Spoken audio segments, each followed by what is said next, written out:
What's up guys, DefineTK here, and today I have a tutorial on what you guys just saw. First person, 3D motion tracked, 2D text cinematics. So I'm going to be showing you guys my method of how I do it, quick and easy, and then also I'm going to show you kind of text styles and how I make it look nice. So let's just jump into it right away. This is the cinematic I've got. It's called World at War, in case any of you guys have downs. It is 1080p, so I'm going to scale that down to about 67%. And the first thing you're going to want to do is just make your work area the size of the cinematic, solo it if you've got other things on, and then go to Add to Render Queue, and then make sure you've got your motion tracking folder. I'm going to save in a subfolder. I'm going to call this 3. And then I'm going to render it out as a PNG sequence or a JPEG sequence. I go between the two, it doesn't really matter. And then I'll be right back just as soon as this is done rendering out. Alright guys, so this finished rendering, and I'm going to jump into Boujou now, which is what I use to motion track. So go ahead and import your sequence from your motion tracking folder, number 3, and just click on the first one and open. Hit apply, and then drop it down to 5994 FPS, hit apply again, close that up, and go to track features. Actually what you could do is use a poly mask here, just so the gun doesn't kind of mess up the thing. Let's see if the gun goes out. It goes out a bit. Okay, I'm going to extend this one out a bit.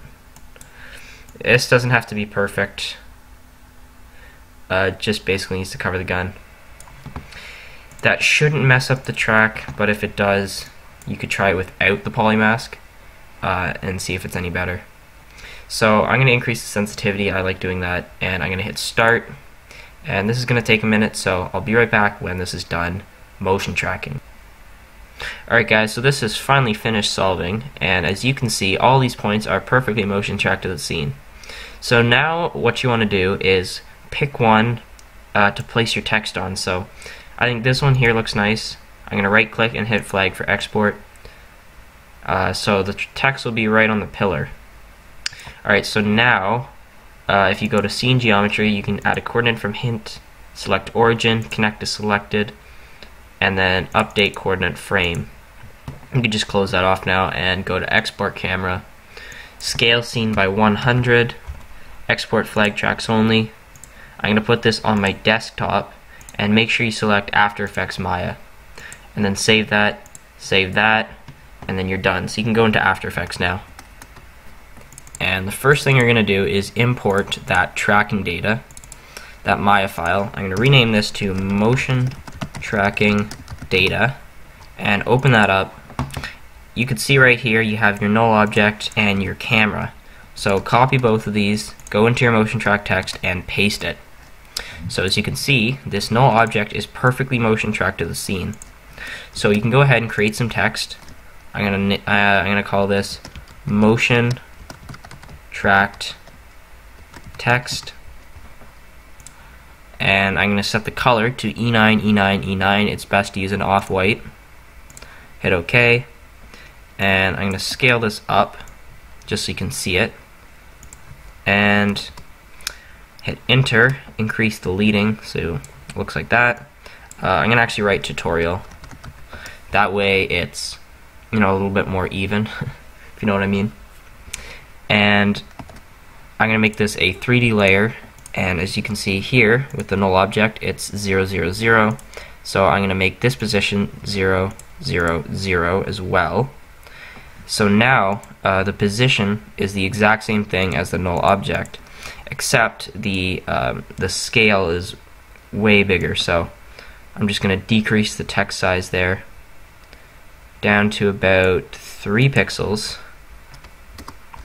and decrease the leading down to about 3 pixels as well. So now if you scroll along your timeline here, the text is perfectly motion tracked. So what I like to do is I'm going to unbold everything first. I'm going to bold tutorial, and maybe I'll set motion to a nice red. Actually, I'm going to set track tracked to a nice red. And then maybe increase the size of tutorial to 3.5, and maybe I'm going to bold tracked as well. That way they all look a little bit different. It's not the same style. And last thing, I'm going to make a copy of this layer, and I'm just going to type a plus sign, set this to Typograph Pro because that's a very thin font, I like it. Increase the size to maybe 6, and then just go to position, move this to the right a little bit. Actually, I'm going to go to anchor point, move the anchor point to the right a little bit, and just a tad up, so maybe -16 and 1, and then I'm going to copy that one, go to anchor point, and make this maybe -4, -6, how about -7? That looks nice. Alright, unfortunately that kind of goes into the wall a little bit. You can fix that easily with a mask. I'm not going to do that in this tutorial though. It'll take too long, but you get the idea. It looks pretty nice now. So you're running, and you go through this. Then you could just add your color correction and your overlays, and you're good to go. Alright guys, so I finally finished adding all my overlays and stuff. I'll quickly go through. I added film damage, some CC, just some levels to give it contrast, and then some leave color. I made the color to leave the tracked right here, so that way everything is desaturated except for the text, which makes it stand out. I like it. And then I added some scale and rotation, just a transform layer, and I keyframe that so that it's kind of starts rotated and zoomed in, and then it kind of zooms out and rotates as we go along. And then I added some black bars, just some standard stuff. So let me play this one more time.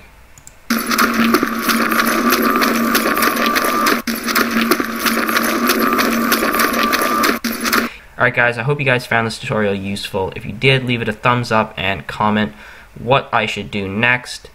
And if you guys do try this, make sure to link me your videos, and I'll try and give you guys some feedback. Thank you guys for watching.